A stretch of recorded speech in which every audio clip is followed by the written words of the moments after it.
it. Like I said, I've been following this young woman. You've got structures. I continue building those institutions and continue, spreading that fearlessness, amongst Africans, because we need each other. And these people that are oppressing us, they're just a few. They're in their thousands. They're made up of these elites, the army, the police, whatever it is, their intelligence. They're just a few. But when we transform our mindsets and identify one another in our millions, we'll be able to transform, our communities and remove this system that they've been using for donkey years. Because Africa deserves the best. We've got resources, we've got everything that can look after us. So why are we continuing to allow these people, oppressing us? And what we need to understand as well is these people has been sucking on the breast of corruption for a long time. So for them to give us our continent back just like that, it will take bravery. It will take, us doing practical things, not just being theorists, but doing practical things. And you guys have shown it. And it's going to work. So, thanks a million, beautiful people. If there's any way we can support you, please maybe give us links or whatsoever, because what you have started, it also requires, a lot of resources. And if I know there are leaders amongst you, if there's anything that you require from us, we will help in any way we can. In terms of money, I think it will help you as you continue to pursue your freedom. And that freedom, I believe that it will be freedom for all Africans, because we want to do the same thing. So thanks a million, beautiful people. God bless you. We are watching. Thank you. Thank you so much. Thank you so much. Thank you so much for your contribution, and we appreciate it. Now, we are starting our conversation. I think our 5 minutes is gone. You guys allow me again. I know many people are requesting. I have more than 100 again. It's crazy, but we are going to try our best to make sure things are running well. As we are starting our conversation, because I see General is here with us now.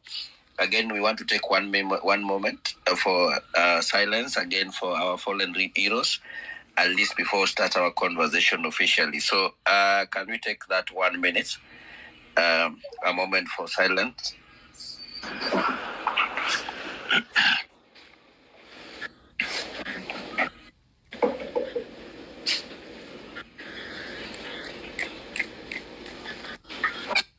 All right.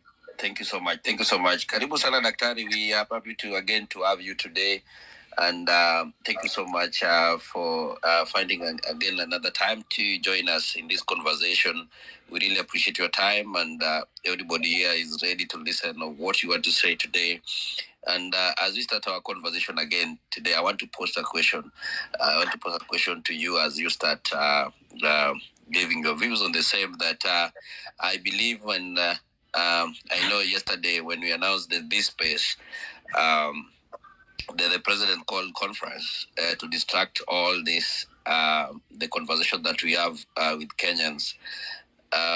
What is your view? What is your 1 cent view of his interview? And then we go to the topic of today, that tomorrow's demonstration. Thank you so much, Dr. Karibu sana. Good evening, everyone, and good afternoon for people who are in other time zones. Like yesterday, we have to express our condolences and empathy with those who have been abducted, those who have been tortured, some have been maimed, and of course, the heroes whom they have killed. We have to always remember them by name, and I believe that next time we'll have their names basically read out, so that we actually always honor them.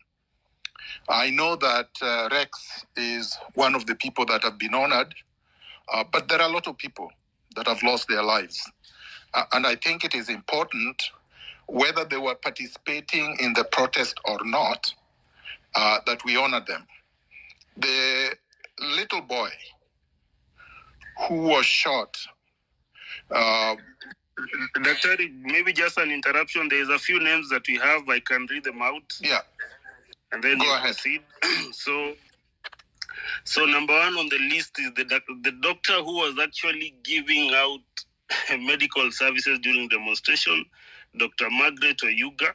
May her soul rest in peace. We have Rex Kanyeki Masai. May his soul rest in peace. We have Franco Court, another legend. We have Nick Adams, another Mataya. We have Eric Njeru, another hero. We have David Chege, Ian Kea, Belinda Achieng, Edwin Otieno, Eric Otieno, Eric Shieni, Bisley Kamau, Erickson Mutisia, Credo Oyaro, 17 years old, Emmanuel Tata, and then Ibrahim Kamau Wanjiko. This was a list that was out before the young boy was shot, is it 8 times or 12 times? The one that the president thinks she's still alive. She's in school. I guess today she went to school, and tomorrow she'll also join us in the Maandamano in Nairobi and the various sides parts of the country. So, Dr. Thank you for the thank you, Kinsman. Let me start by saying we should stop calling Ruto president. Part of the struggle is the use of language. If we don't revolutionize our language, demystify and delegitimize oppressors, we are giving them power over us. It has to start with how we think and how we use language. Ruto lost legitimacy by the manner in which he has handled the protests. Not only did he hire goons, people who were not even police officers, and gave them guns to target protesters who are unarmed and peaceful and cause havoc in the country in all areas of Kenya. He then has gone on national TV many times and referred to them as criminals, the victims as criminals. So yesterday, what you saw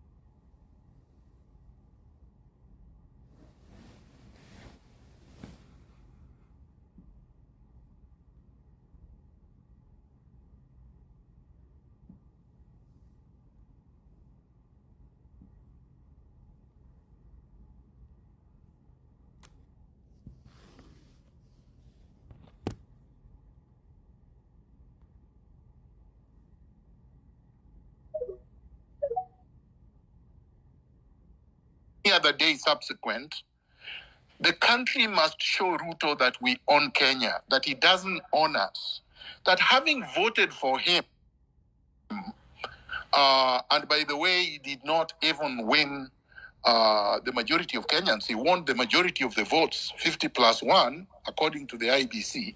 That does not give you ownership over a people.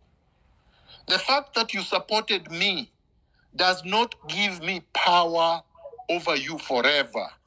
It doesn't mean that if I turn around and abuse you, if I turn around and steal from you, if I turn around and brutalize you or brutalize your family, if I devalue your values, then you still support me. No, there is no such thing. In a democracy, we must earn support every single day. And Ruto no longer has our support. He went on national TV in order to turn away viewers from our space, our X space, and basically refused to answer every single question that was given to him, and then turn around and denied things that are so obvious that you would wonder, is this man normal? It is no longer just a question of Ruto is cold-blooded. Ruto seems to be convinced that he's God Almighty, that there is nothing we can do to him. And so we have to get our country back. I believe, and I've said this many times, that we have to be focused. These are the things people are saying, these are the things people are doing, demanding, oh, where are you? Be in the forefront, blah, blah, blah. These are NIS and Ruto's tricks. Because it doesn't really matter where we are. Our brother who spoke from Zimbabwe is in Zimbabwe, but he's giving us inspiration. He's standing with us in solidarity. Our struggle is being watched everywhere. Our struggle is giving inspiration to everybody. And we can't fail ourselves. Because what happens when we fail? Then we give Ruto basically authority and power to pick each one of you and then assassinate, disappear, torture, maim, or force into exile. So this is a collective struggle. I just want to urge everyone that we have to be united in the struggle. Because of course, if we are divided, he's going to win over us. And as I said yesterday, and I continue to say, this is an intergenerational struggle, even if led by Gen Zs and the millennials. The issues we are dealing with, the issues of impunity, the issues of corruption, the issues of abuse of power, the issues of strangulation of all institutions of governance, these are not issues that affect one generation. So the moment we allow the message that everybody else should keep quiet, that only Gen Z should speak, that the only people that are feeling the pinch is a generation called Gen Zs, we are losing it. Because even Generation Alpha, the boy who was killed in Rongai, is not a Gen Z. The other boy that was shot 8 times is not a Gen Z. And some of them were not even in the demonstration. You will be victimized whether you are there or not. A tyrannical state does not distinguish between generations.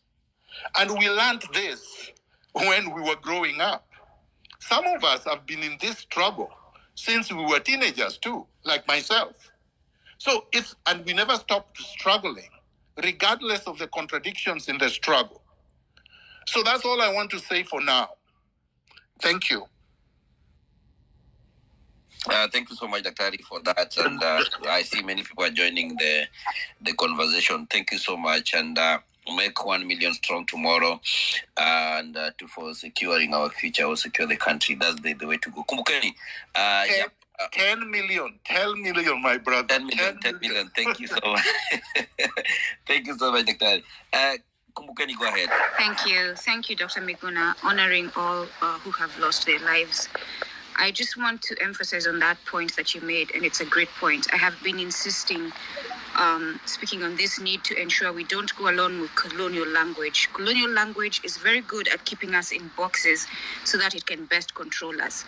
So they decide they're going to call us Gen Z so that they can best control us and control the narrative. We must refuse that. I agree with you. And this is a problem of Kenyans. I know my mother is suffering. When I was in Kenya, I was suffering to put food on the table. My brothers are suffering. My sisters are suffering. The children are suffering. So this is not just a Gen Z issue. The Gen Z, and even when you look at the protests, it wasn't just Gen Z on the streets. So this is something, being someone who's been in the West and seen and worked actually in their governments and seen how they operate, this is something they're very good on and very big on. They make sure they control the narrative, and we must make sure that we don't allow them to do so. Asante. Thank you. And maybe Hillary Kidogo. And maybe just to echo on the words of Daktari. Daktari, first of all, thank you so much for your contribution. The beauty with you is that you are eloquent enough, even if you putting us into dangerous spaces, we think like we are going into safe places. So your eloquence is something that we are admiring, and it is giving us energy. Saizi, we need all the energy that we can get, because the person that we are dealing with, remember, he's most important. And I want to emphasize on this. Remember, the people that voted for this president were brick and mortar. Parliament mmechoma kwa ofisi ya Sakaja, dimple zake zitakaa wapi? CJ ana ofisi. Kumbukeni, this man was voted in by brick and mortar. So tomorrow he will be dealing with robots. So we need all the energy that we can get. Daktari, thank you. Kesho tunatokea. All of us will be there in numbers, 10 million strong. 10 million. Our strength is on the numbers. Our strength is on the disorganization. That is the biggest organization in Africa. Thank you for the brothers that are supporting us from diaspora, from other parts of the continent. Thank you so much. And everyone, please keep the hashtag going. Keep it alive. Like if you can. Let's follow each other. Pale pia kwa nini. And there's a post I've put for Latif. Please retweet, like it, so that even when such kind of people get an opportunity to speak to Kenyans, they feel that we are behind them.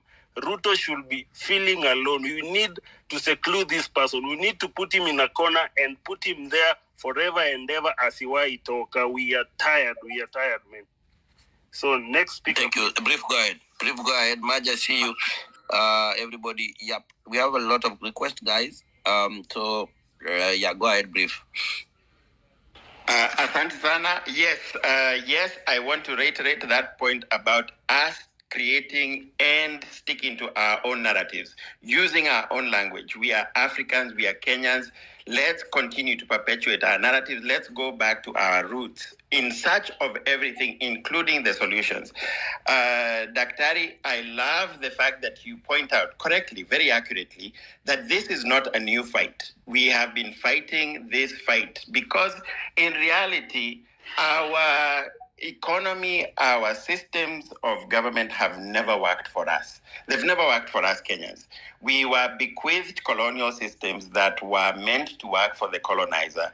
And the only thing that the colonizer did is turn it over to the African elites, Mzungus in black skin, to be the guardians of the spoils of colonialism. I'll just go real quick into Machiavelli's four-point blueprint of how you demoralize and conquer and colonize a people. It's a very thin book, by the way, The Prince by Machiavelli. It's a very thin book. Everybody in here should read it because it shows you who we are dealing with in the form of Ruto.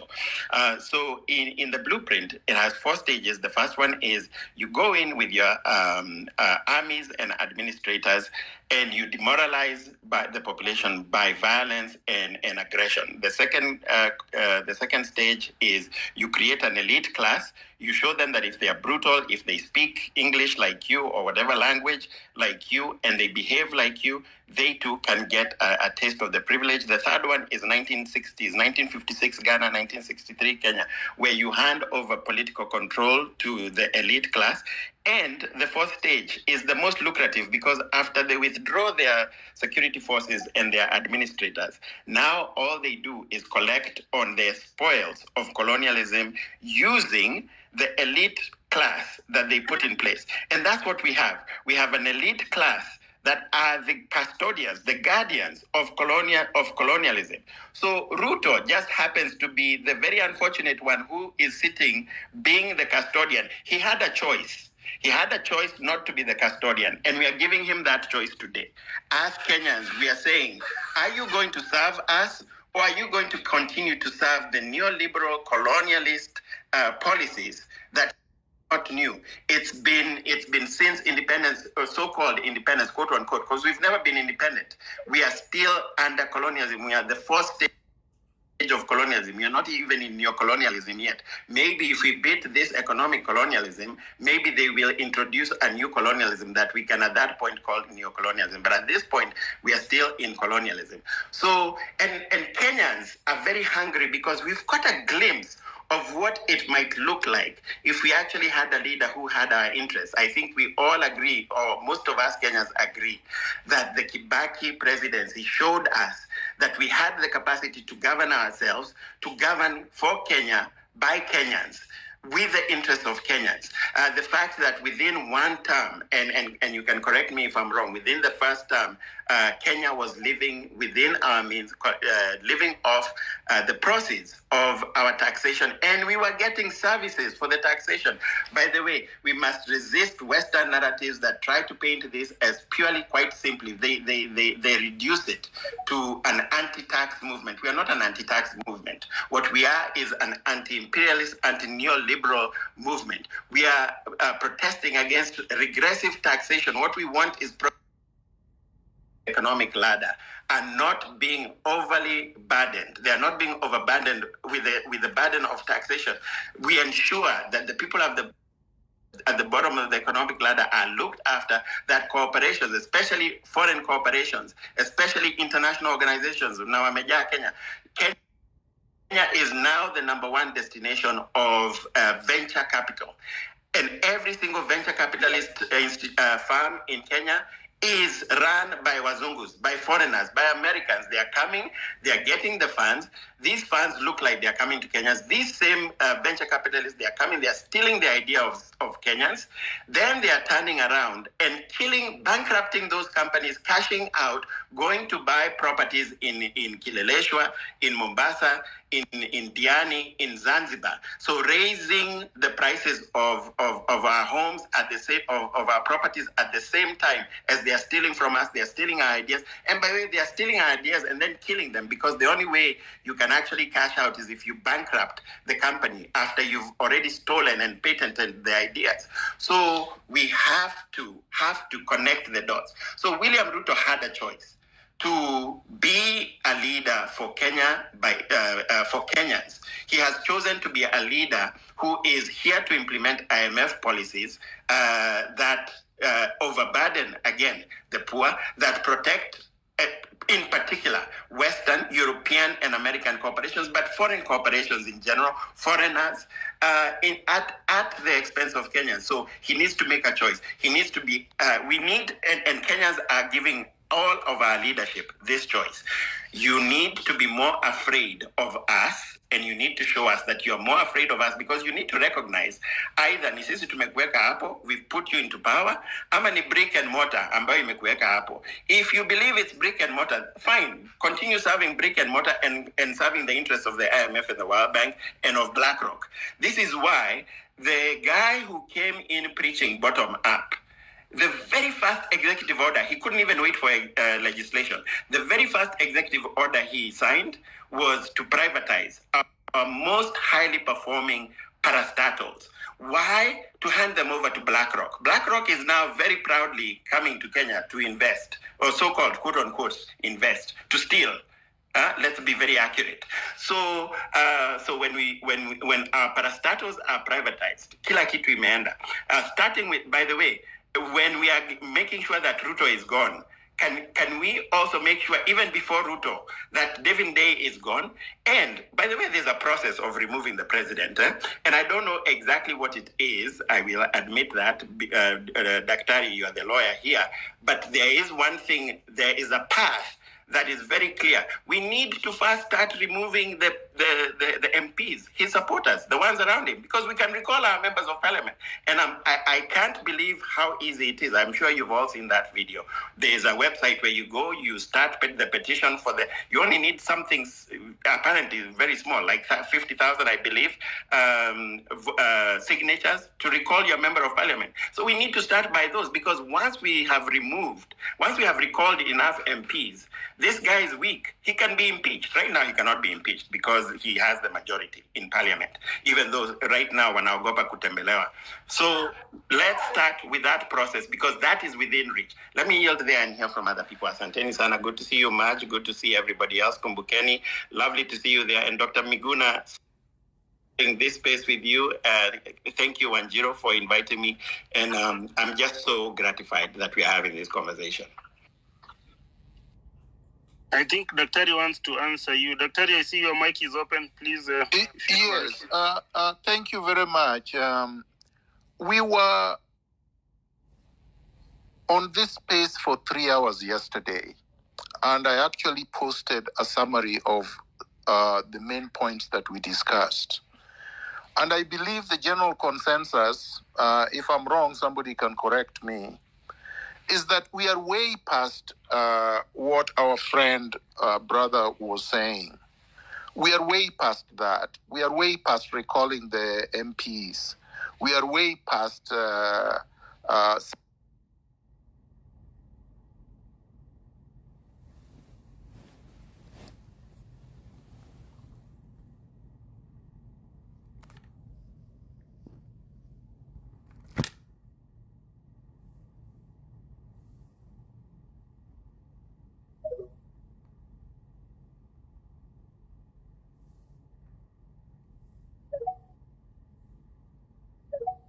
we are in all villages, we are in all towns, we are in all cities, and people are calling for Ruto to go.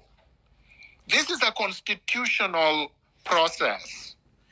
As I explained yesterday, under Clause 1 of the Constitution of Kenya 2010, the sovereignty of the people, the power to constitute ourselves into a state, into a government, vests or belongs to the people. That's Clause 1 of the Constitution. That's where it is. You can choose to govern yourselves through your elected representatives, or you can do so yourselves directly when your elected representatives or quote-unquote governors have failed, which is what happened more than 2 weeks ago. Ruto failed. Ruto registered to the people that he failed by forcing Finance Bill 2024 on us.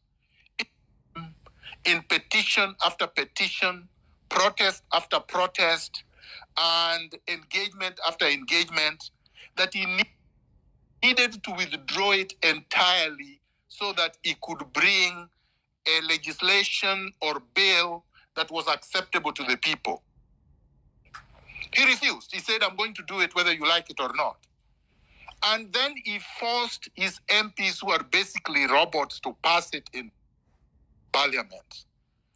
And then he was going to sign it had the people not taken over parliament and all spaces in Kenya. In other words, if we don't do what we did last week, we have lost it. We cannot change course and go back and start the process all over again. He occupies and controls the legislature. He controls the National Assembly. He controls the Senate.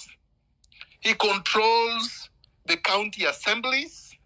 He controls the governors who are robots, headed by Anne Waiguru, the NYS thief.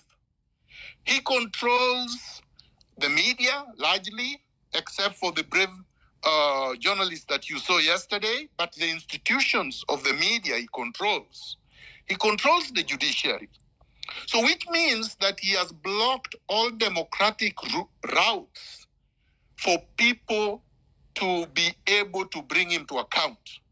We can't take it to, you can't take him to court and win.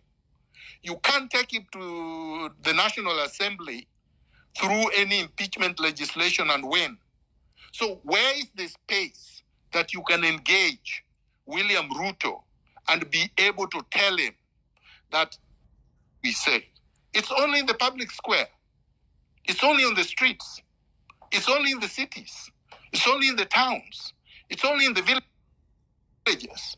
And that's where we must occupy tomorrow, with 10 million, or from a million going up, so that he understands that these people don't want me.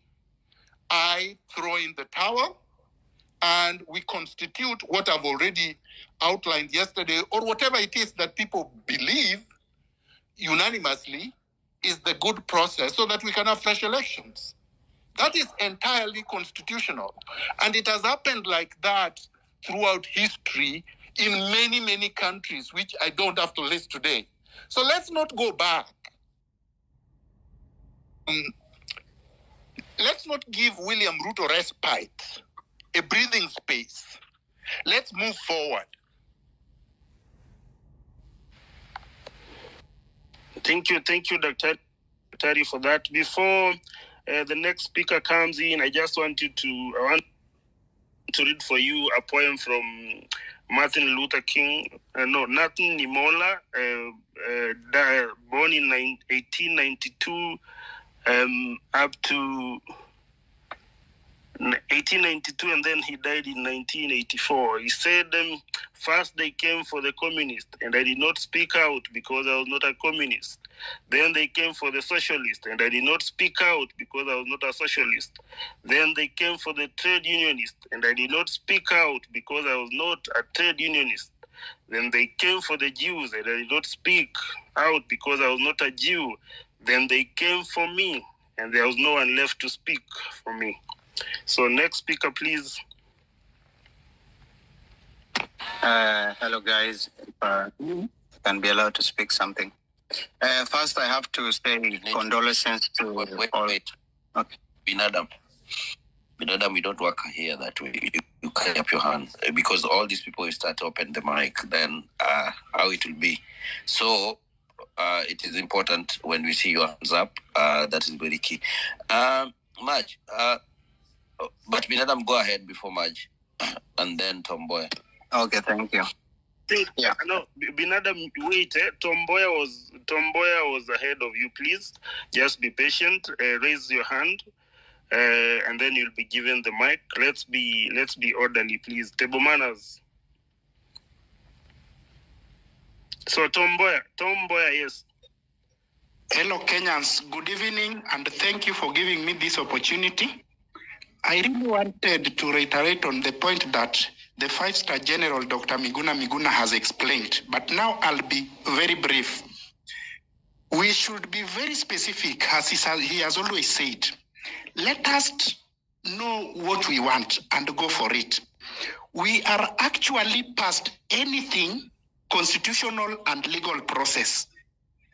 Let us know that anything that requires to go back to consider a procedure of constitutionalism is not for us right now. Let us be on the street and let us go by Ruto must go now. Ruto must go, Ruto must go, Ruto must go. After having that as a word, then let us go by action. Let us occupy the streets. By this time, we should not necessarily be reminding us many things, the negatives and any other thing. We should now be talking about which strategies are we employing on the streets. If we say we remove the picture of Ruto on our businesses, let that be the strategy. If we say we occupy the specific office, let that be the strategy. Let us go by action, because this action is what will make him come out. Going by saying that we must recall MPs first before Ruto has gone, that one will just continue taking us into circles. Let us focus on Ruto. As the 5-star General said, let us avoid Weston. Let us avoid his businesses. Let us be specific, and we are going to achieve it. This is a spirit that is now running with us. It is a spirit.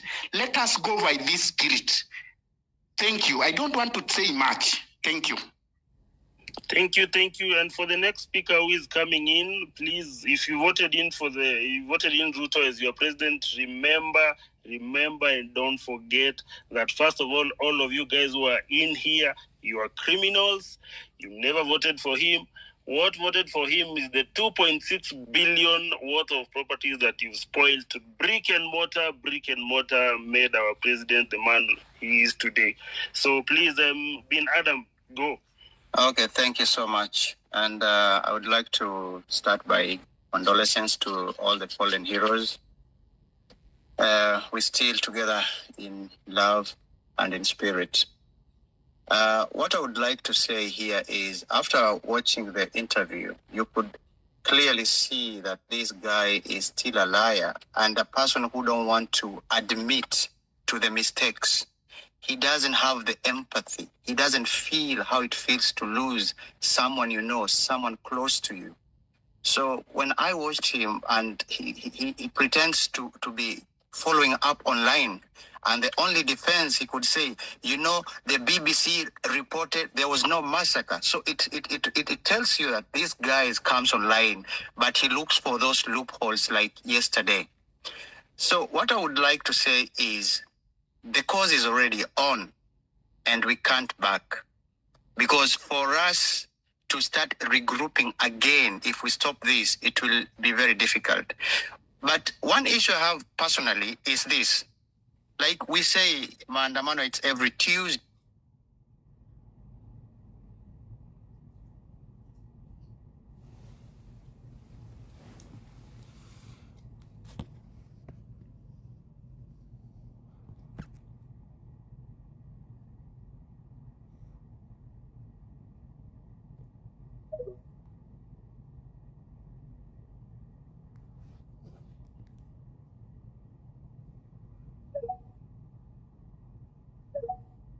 We know very clearly that the ratio of a policeman to the citizens, it's 1 to maybe 300. So if we make it every day, we will be able to exhaust these policemen. They can't manage us. And then if we come, like we're saying, make it 10 million strong, we will exhaust all these departments of police and the military. So that's just my opinion. I wish that most people would come out, and I wish we can increase the days, not to give them time to re-strategize and plan. And I would like to ask Daktari, now since we know clearly right now that he's playing games with us when he say he doesn't sign, but I have understood from what I've heard, I'm not pretty sure, that if the bill stays along within 14 to 21 days, automatically it becomes a law. So which means we are fighting, but the thing is still cooking. So what's the best way we can do to make sure that we don't lose this, Daktari? Thank you.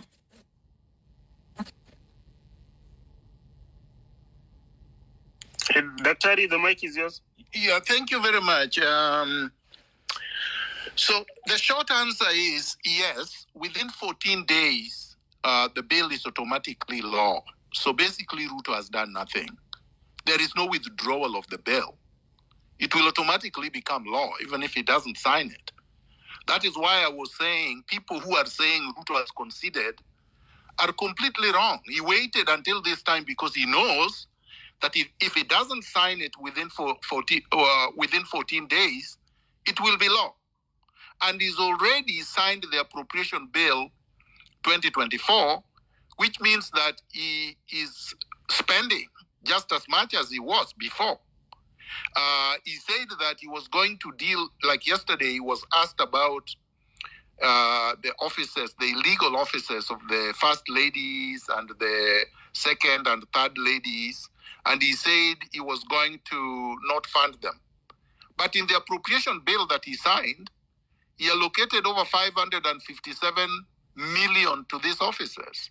They're already receiving money as he was speaking, so he knew he was lying. Don't believe anything Ruto says.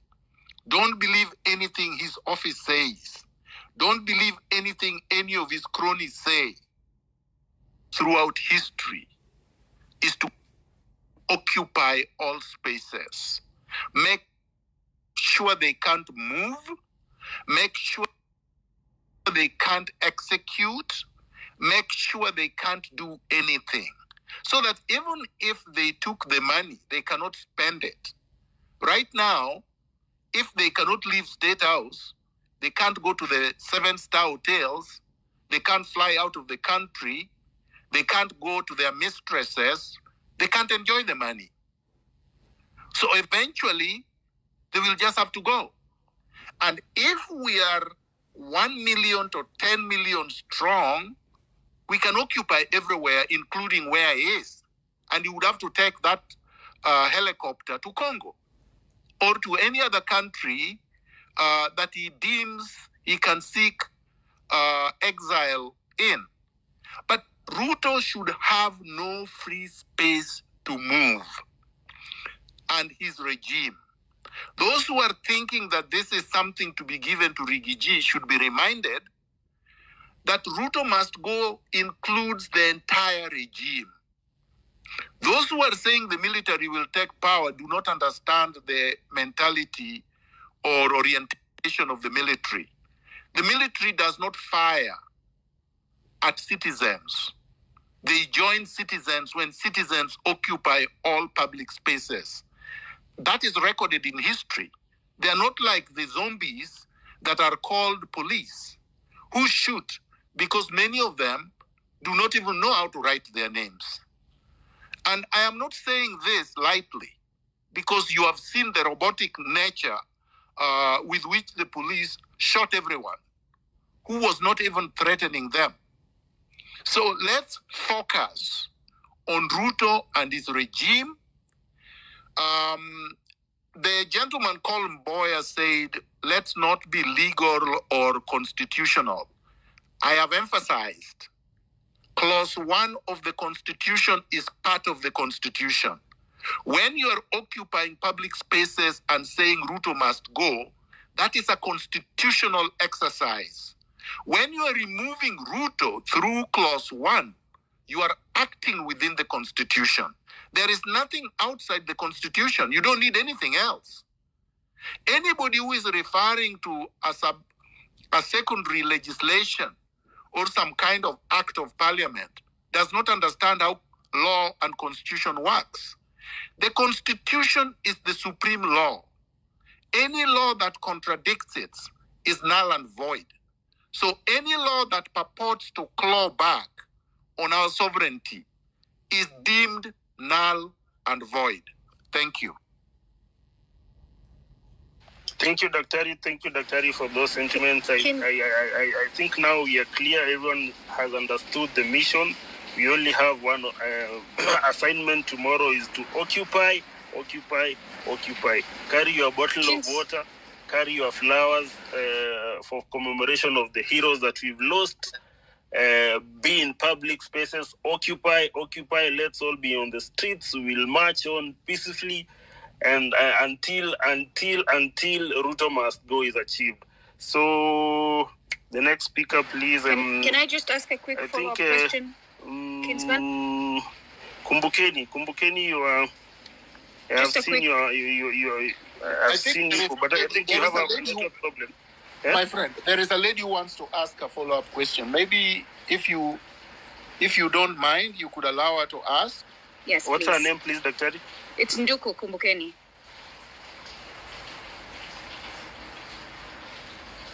Can the I go ladies ahead? that are here, I'm seeing Achieng, I'm seeing It's me. I'm seeing ladies, if you're in the room, kindly raise your hand. She's saying her name is Nduku. Her name is Nduku. Kumbukeni is the handle. Kumbukeni, please. Asante. All right, so... But she seems to have a network problem because her Nini has just been rotating. Can you hear me? Kumbukeni, can you hear us? I can hear her very well. I can hear her. Okay, proceed. All right, okay, thank you. So, Dr. Miguna, just because Ruto was very keen to keep repeating the rule of law, and this is something that these criminals who call themselves leaders do all the time so that they can justify deploying the military on the people. So, and you have said several times that the military will not shoot on the people if the people occupy. I look at the Constitution, which is the rule of law that Ruto will use to defend his actions, and in one part, it gives the people the sovereign power, but right after it takes away the sovereign power from the people and gives it to the presidency. So could you please address that? Okay, so let me answer you, Nduku. The Constitution does not take power that it has given in Clause 1. Clause 1 is not negated in any part of the Constitution. The following provisions of the Constitution simply says that once the people have delegated power to someone like the president, they would exercise that power. The delegation happens at election time. But if the people believe, for instance, that the president has not done what he was elected to do, Clause 1 can always be triggered by the people. And they do not have to go to their delegate, the person they have delegated power to for permission, to get back their power. That's like saying, if you have an employee and you have given the employee the terms and conditions of employment, there is a letter of employment. They are not supposed to be insubordinative to you. They are not supposed to steal from you. They are supposed to be answerable to you when they have done something and you want to call them to account. If they disobey your orders, you can fire them. And you don't need permission from them to fire them. So what I'm saying, the Constitution is our employment letter. We gave the president or Ruto a job to do. And for 2 years, he has done no job for us. He has been mangering all over the world, going to Washington. In fact, Ruto has been traveling every single week. He has spent billions of our money. He's our employee. We are the employer. He has spent billions without permission from us. He purported to have hired a jet to Washington without our authority. There is no constitutional power he had to unilaterally take our money and hire a jet. We have Kenya Airways. That is the mode of transportation for anybody who is working for us, because Kenya Airways partly belong to us. So what I'm saying is that Ruto has abrogated every constitutional provision and every term of employment, and he stands dismissed.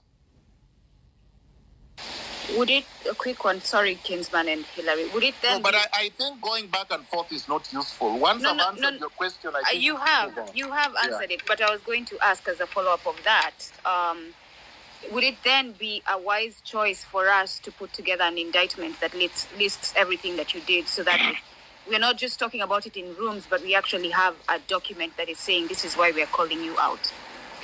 When Ruto was disobeying us, he did not come with a list. And when he was disobeying us, he already knew the terms of engagement. He knew that we did not need permission from him. We don't need a list to indict Ruto. Ruto stands indicted by his very acts. Yesterday, he sealed his fate by not even feeling sorry for families he has bereaved, for people he has caused pain to, for citizens that he has harmed and killed. And as far as I'm concerned, and many Kenyans have said this, Ruto is out of touch. Ruto is a cold-blooded murderer, and such people should be punished and not rewarded. Any day Ruto spends in State House is a day too much. Thank you so much, Daktari. Man, people are keeping dropping. I don't know what the problem. Check your network. It is now 8:30 here, but check your network and everything. Kingsman, can you hear me? Because I realized that you can't hear other people. Yes, I can hear you clearly. I think there was a network problem, but I'm back. Yeah, all the calls are dropping. I don't know why, but guys, let us check your network well. We're trying to keep it so that it can work. I think the NIS and the Communication Authority and Safaricom and the rest, they are doing their thing.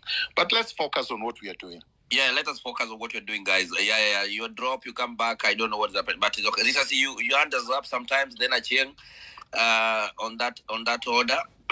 Let me go after Achieng, please, Hillary. Okay, Achieng, go Hillary. Just kidogo too, maybe to compliment on whatever Daktari has said to Kumbukeni. I think the beauty about whatever we are going through at the moment is a feeling that is being experienced by each and every Kenyan. It is a feeling that supersedes and then it goes beyond tribal connotations. So that is even why they are having a problem on how they are going to approach this, because now the person they used to vilify all the time is Raila. Raila is not on the scene. It used to be a tribal thing, so the tribes are not here. These are feeling of whereby Punda imechoka. Punda imechoka since 1964, but today Punda iko like, I don't give an F whether I'm a Maasai, a Kikuyu, a Kalenjin. I've realized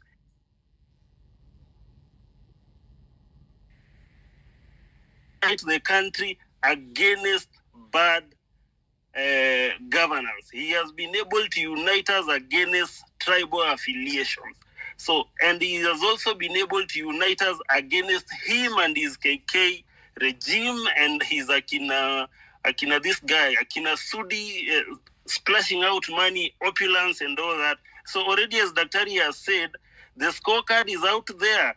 This guy, from the day he got into office, he never even looked at his JD. The interview that he did with the Kenyan people, he has never, ever from day one even ticked JD number 1. His KPIs are uko chini.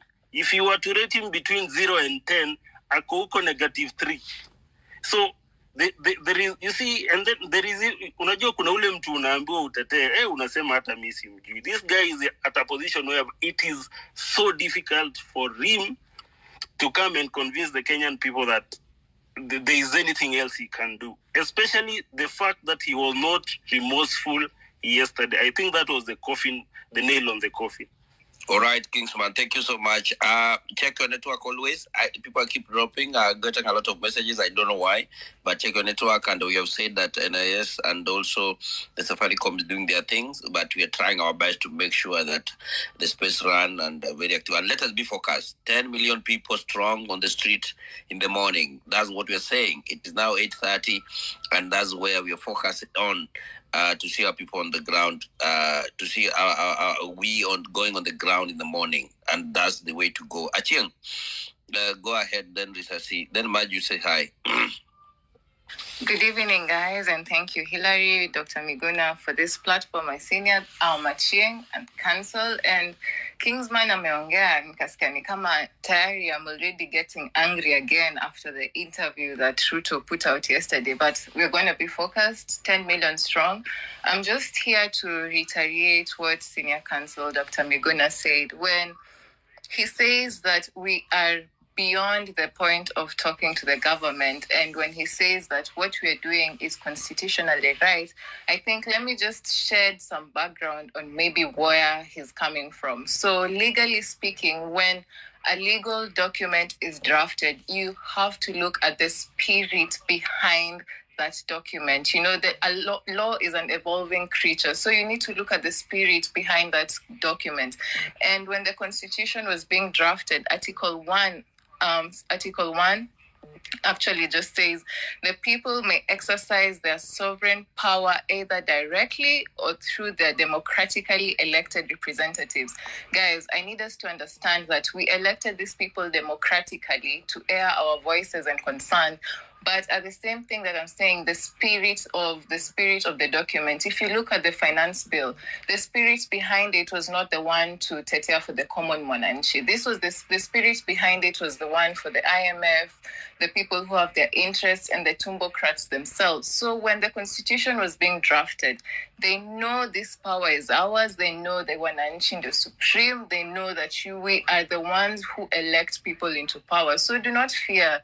Do not fear. The Constitution envisages all these scenarios. We are not out of order. We are still within the rule of law. And if at all anything, we are using the utmost Article 1. There's a reason why it's Article 1 of our Constitution, because it's supreme. So let's not fear. 10 million strong tomorrow. Let's just come out and defend each other. We fight for our rights. That's all I have to say for today. Thank you so much, Etienne. God bless you. Thank you so much. Yep. Mobilize people. Tell them we're alive at the moment with Generali Mwenyewe at the moment. we are sharing the hashtag Ruto must go, make 10 million strong and secure our future and our country. Risasi, go ahead. Thank you, Hilary. I think let me start by just reiterating what Dr. Ari said yesterday. One of the things that came up was we are not going to get any kind of justice without removing Ruto in power. If Ruto is still in power, you will never get justice. And he gave so many examples yesterday. 2, protest works. So in that spirit, we should get out there and remove this guy. We didn't stop him from posting on the financial bill by going to the court or even through constitution. We did that by going to the streets, and evidence is there. If we are not sure of who we are dealing with, Ruto is a textbook definition of a dictator. And how do dictators operate? One of the fundamental characteristics of dictators is their decision-making process.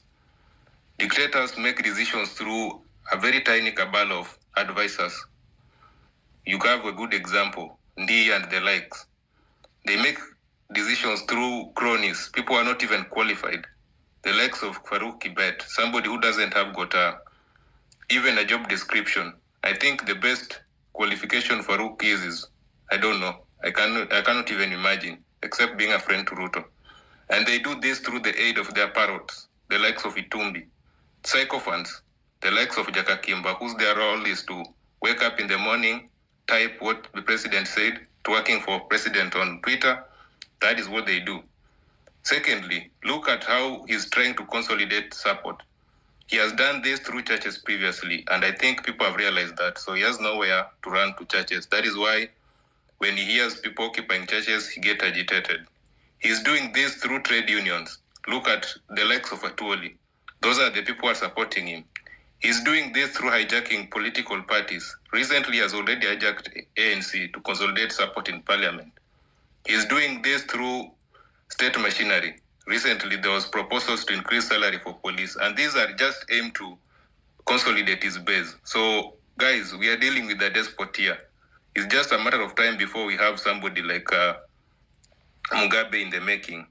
Other thing that is very, very much determined is control of key institutions. These are the army, the police, the civil service, state media, parliament. For now, he has control of parliament. There's nothing else you can do in parliament. Judiciary, the less we speak about it, the better. You know what happened, including swearing of judges is being done in State House, and this is the third arm of government. He's doing this through licenses, censorships. Recently, I saw KTN complaining that they were about to shut off their frequencies. This is a classic dictator we are dealing with here, guys. There's no difference between Ruto and Gaddafi or Ruto and Saddam Hussein. It's just like that Saddam Hussein who wears a Kaunda suit. But otherwise, huyu ni Saddam. Hakuna tofauti. He's doing this through abductions. How many people were abducted in the course of last week? Arrest, dismissals, and now people are dying. There are murders. There are murders, disappearances happening all over. So if we remain with this guy in power, trust me, itakuwa worse than even before we went for this demonstration. So with that, please, let's not lose focus. The guy has to go, and the easiest way, suspend your constitution. Laws are made for men, not men made for laws. Kama ni mbaya, we can suspend the constitution. It doesn't have to be every time that, sijui tutamtoa na katiba. Ruto si mtu wa kutoa na katiba. Nyi mlimuona jana na kama mtu wa kutolewa na katiba. He's not going anywhere. So if we don't remove him, then he will be stuck with us. Hiyo ndio contribution yangu, Hilary. Thanks. Ubarikiwa sana Risasi. Asante sana. That's the spirit that we're going with. Thank you so much, guys. Keep networking together as usual. And we said that look at your right, your left, and we want to make this conversation go on. And now we want to know also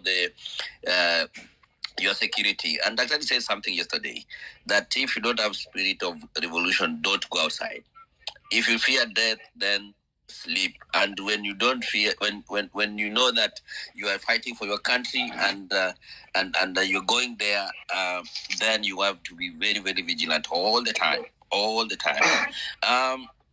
Let me close your mic. Levi, hatufanyi kazi hapo.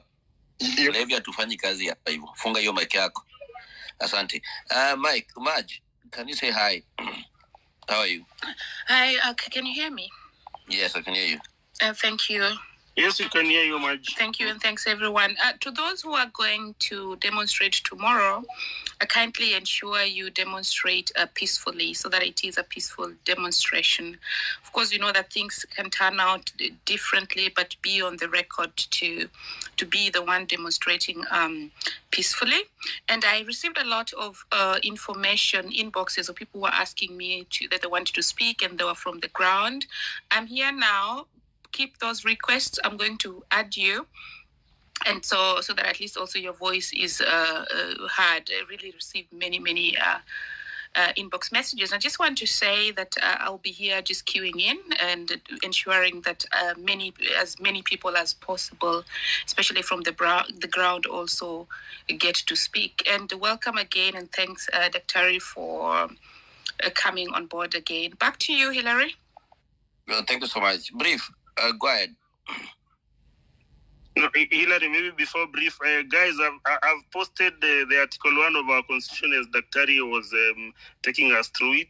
So if you see it on the message side, please retweet, like it, so that it can reach out to as many people as possible. We need to get informed. We need this is the new kind of Maandamano, and it feels good. You can even go tomorrow to the Maandamano with your suit, umedunga, uko msafi, umepiga marashi, unanukia. Anti hata ule mwenye ambeba fimbo anashangaa sasa nimpige tiaga ama tu nimheshimu. Yani the most beautiful demonstration ever in the whole world. Ruto is about to find out. Yani atakuwa hata askari watawaambia hapana, hao si wa kupigwa, wewe enda tu kanyaga kubwa. So tomorrow we are peaceful, tunajibamba. Kama uko na speaker, beba, tokea kwa street, enjoy your music, enjoy your drink, kunywa maji. He must go, man. Lazima aende tu. Yani lazima tu. I don't know if you're feeling the energy that this guy has to go. And we are so informed. Hakuna fala hapa. Some of us are not even interested with holding any public office for the rest of our lives. We just want a better Kenya. We do not want a country of chieftains. It's like that person who always wants to call you out for a drink and then he and buy. He's buying every time. But when you ask him, bro, what do you do for a living? He doesn't tell you. So that is the kind of president that we have. Anataka tu kutubaia. Hapana, tunataka kila Mkenya aweze kujibaia drink. Wale wenye wakunywi wajibaie chai. Wenye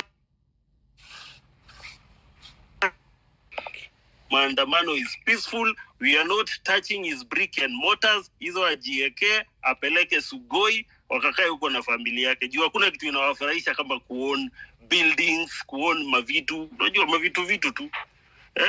I think that is their goal in life. So achia Sakaja na dimple zake. Mtu asiguze City Hall. Don't touch anything. Just be on the streets. Let's be there. All of us, as Daktari has said, 10 million strong. Daktari, go ahead. I can see your mic. Yes. Thank you very much. I wanted to say my intelligence actually tells me that City Hall was not banned by protesters. It was banned by Sakaja himself, so that Ruto could use it as the excuse to give that protesters banned it. And many places that banned, it is the tear gas that exploded, just like it burnt the police officer's hands, the one who lost both hands, the same way that it would burn anything that is flammable. So we cannot take blame for what they have done. We must not take responsibility for Ruto's thuggery. I am sure that today they are planning how they are going to unleash goons that will inflict harm on protesters. But one thing you must know about Ruto, because I know him personally, Ruto wants to be loved. Okay? In as much as he's cold-blooded and everything, he actually wants to be loved, to be liked, to be worshipped, to be praised. And he particularly likes that from foreigners. the foreign media, Washington, London, all these capitals of the West, because he suffers from low self-esteem. That's what happens with a lot of tyrants who suffer from low self-esteem. But he's a weak man. He's weak politically, he's weak mentally. You saw that he's weak psychologically also. He's not that intelligent, because dictators who are intelligent would have answered questions properly yesterday, would even have pretended. Ruto couldn't even pretend. He is worse than when Uhuru appeared during the BBI and everybody else had rejected it, or in 2017 and people had voted against them, and the Supreme Court ruled against their electoral theft. They threatened the Supreme Court, they threw tantrums, they threatened the people. They were completely without any control. That's Ruto. So the more we press, the more he has nothing left out of his arsenals. He has already used brute force. He's been abducting people. He's been killing people. He tried to seek sympathy, but people have told him, we are not listening because you are completely disconnected to what is happening. So tomorrow, he will not be able to do anything. I can assure you, he has run out of anything else that he can do. So the more we push him against the wall, the more we guarantee that he will leave. Finally, our security and safety is in our numbers. Let no one lie to you that your security and safety is staying home. The people who stayed home in Githurai the other day, or in Rongai the other day, some of them were shot through the window or through the walls of their houses. Some of them died just walking on the road. They kept away from the protest. But they came for you and killed you on the street.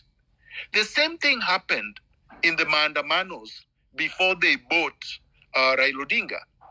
They killed people in their homes.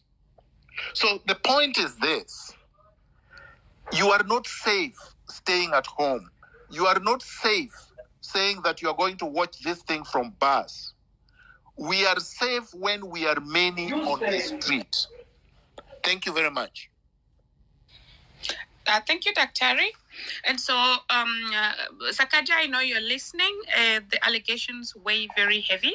So, because this is what is going to also make other demonstrators get killed. And afterwards, when we're asking for explanation, because I heard the word accountability being used, I don't know how people thought out, the idea or the fantasy of accounting for somebody who's died. They've died, they're not coming back again. But that needs clarification, Governor Sakaja, if you're listening, because that should not be the case. I think brief scoop was next. Over to you, brief scoop. Asante Maj, and just want to reiterate, yes, Constitution is a document, and while, yes, this process is within the Constitution. To Risasi's point, and to, I believe it was Achieng earlier, these documents are meant to serve us. We are not meant to serve them. And I want to ask Daktari, to that point, should we already be thinking about the future? What comes after this? Because I do believe that this is a foregone conclusion that Kenyans are coming out. We'll keep this up. We have to keep this up. Because actually, at this point, we have no choice.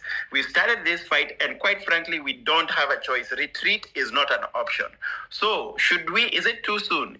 Is it too early? Can we be discussing simultaneously what comes next? And to that point, does this constitution serve us sufficiently? There are components that do, but does it do so sufficiently? I think you want to already answer, so I will use them. So brief scoop, let me answer you quickly.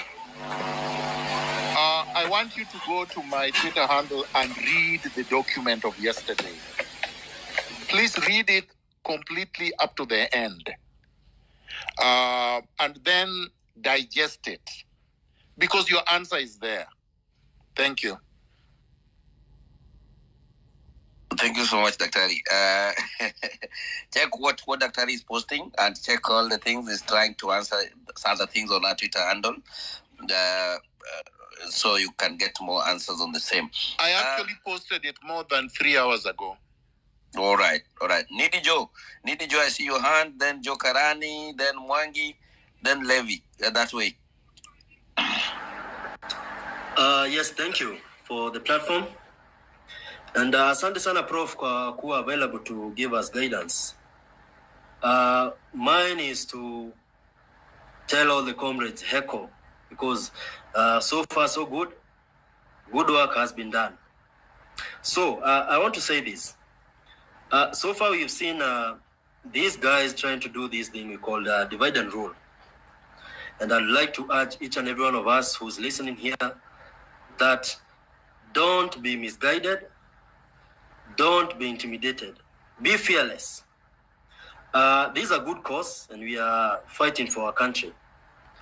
Again, we should continue pressing the hashtag Ruto must go. And he must go with his regime in its entirety. Again, we must also continue to press on the issue of the IEBC. As we go to the streets tomorrow, let's all come out in large numbers, because I am sure wherever we're headed is the right direction. We need to come out because we need to show this thing is serious than it was last week. Finally, I'd like to say this. Everything that we are doing is because of our country. So let no one deceive you or intimidate you against standing up for your right. So tomorrow we say it's 10 million strong. Come out in large numbers. Let's do whatever we are supposed to do. But again, we insist on peaceful demonstrations. Let's shun things that may tarnish our name and our image, so that whatever we are fighting for, it's a good cause.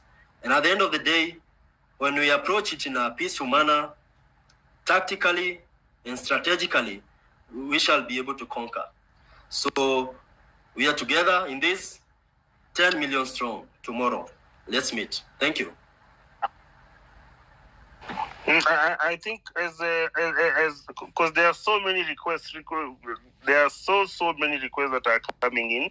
I think we can stick. Remember our main speaker is Daktari, so most of the questions should go towards him, and you also now make a brief comment on how yesterday's presidential roundtable with the media made you feel. What was your feeling after the interview? How did you feel? Were you like empathetic to him? Were you like you can give him a second chance? And then when it comes now to the questions of how we'll tackle this, I think those ones, constitutional questions, can be directed to Daktari. Us will just be giving guidance on how we proceed. So please, when you get your mic, there are so many requests. Don't take a lot of time. At least 5 minutes maximum, guys. So after 5 minutes, we'll be ringing the bell on you. Actually, Kingsman, we can reduce to even 3. 5 minutes we will not manage, like you said. Three. Yeah. I think 3. Thank you. Back to you, Kingsman. So I've seen no one. Levi was to come. Levi, Joe, Mwangi, then Yaradwen. Levi, Joe, okay. Mwangi, then Yaradwen. Go ahead, Levi. Patriots, revolutionists, thank you so much for this platform and giving an opportunity for people to ventilate their ideas and their questions on this issue. I also pass my regards to Dr. Miguna for coming here to give some guidance. I'm an advocate also by profession and a student of different means of protest, and that's what I'm going to address. There are so many other means of protest that we've not included in our fight. We'll have to incorporate everything that is within our means if we are to succeed on the overriding objective of having this government resign or go down. I'll start by the notion of Gen Z. A revolution ordinarily is started by a group of people. So let us denounce the notion that this revolution belongs to Gen Z. I've gone to the street several times, of course, and you'd come back and people would ask you, are you a Gen Z?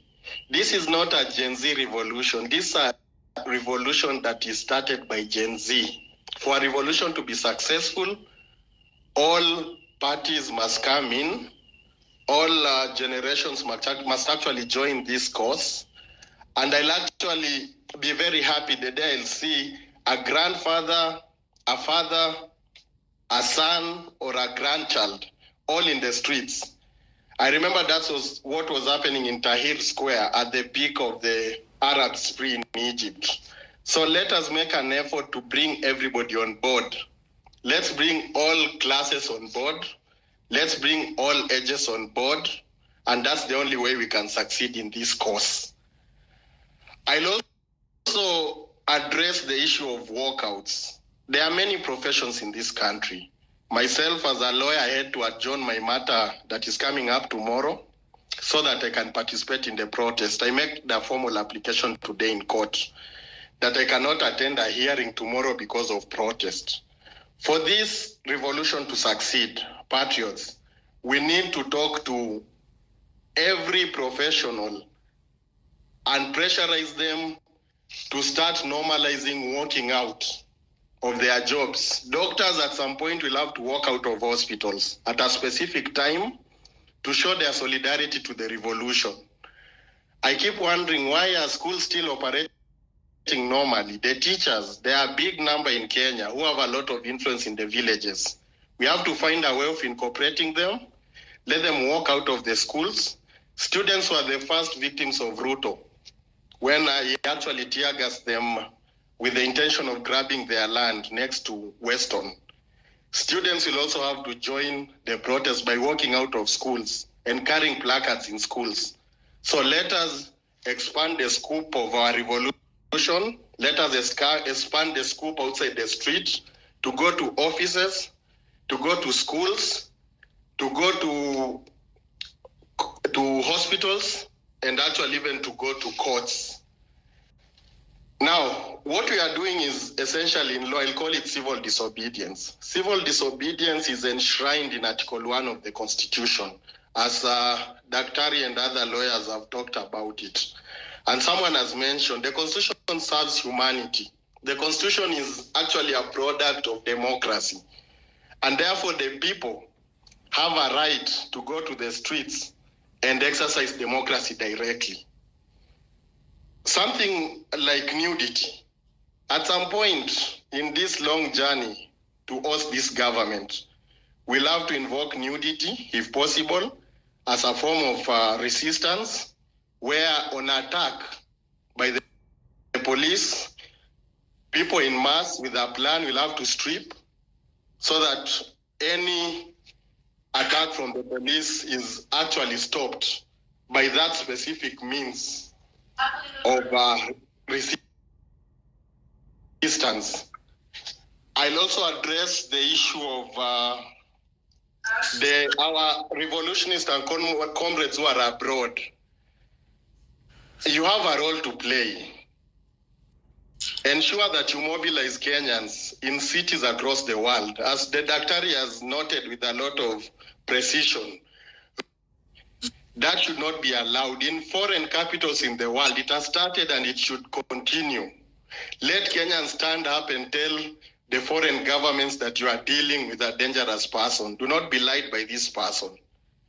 It is also a high time that ICC is flooded with petitions from Kenya.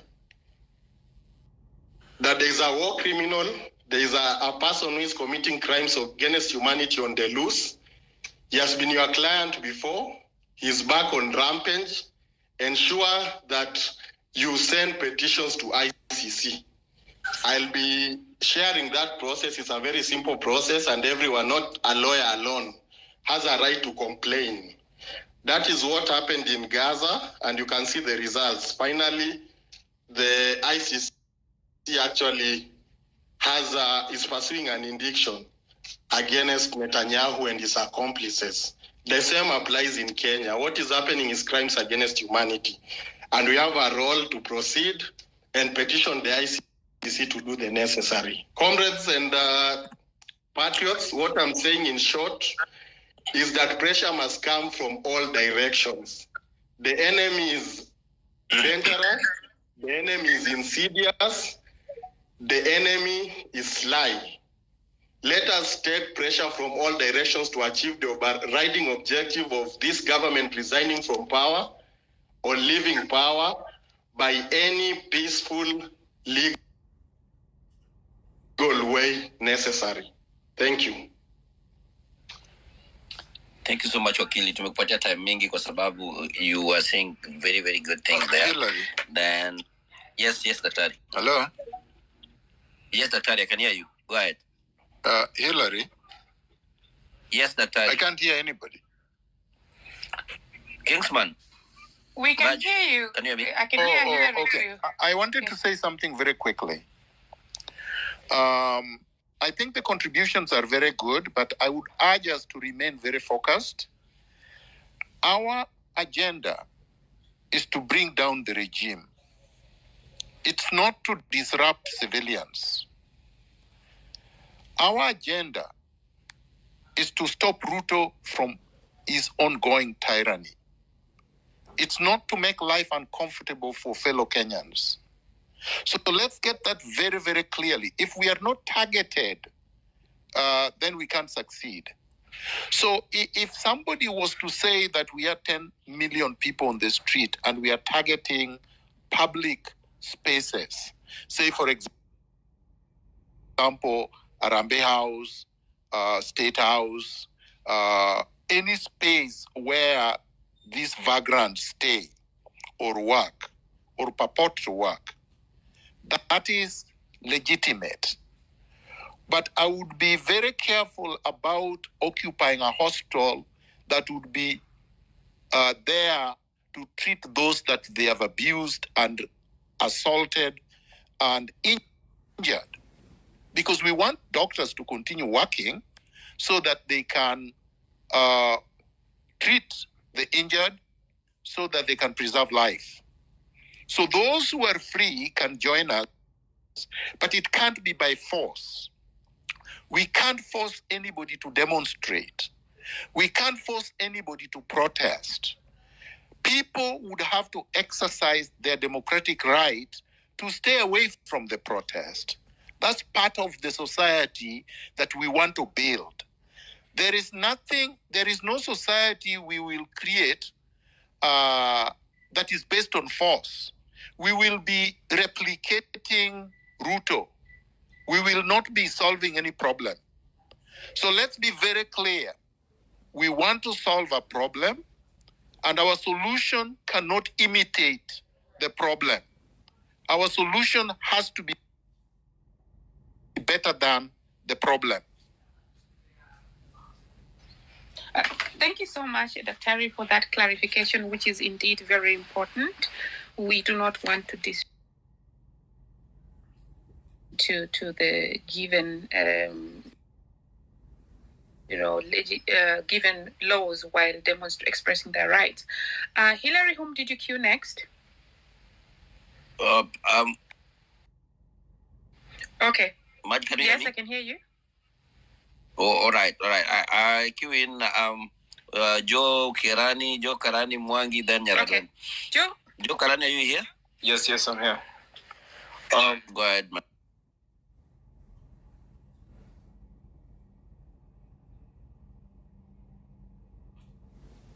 A good evening to you all. I really want to thank Dr. Miguna for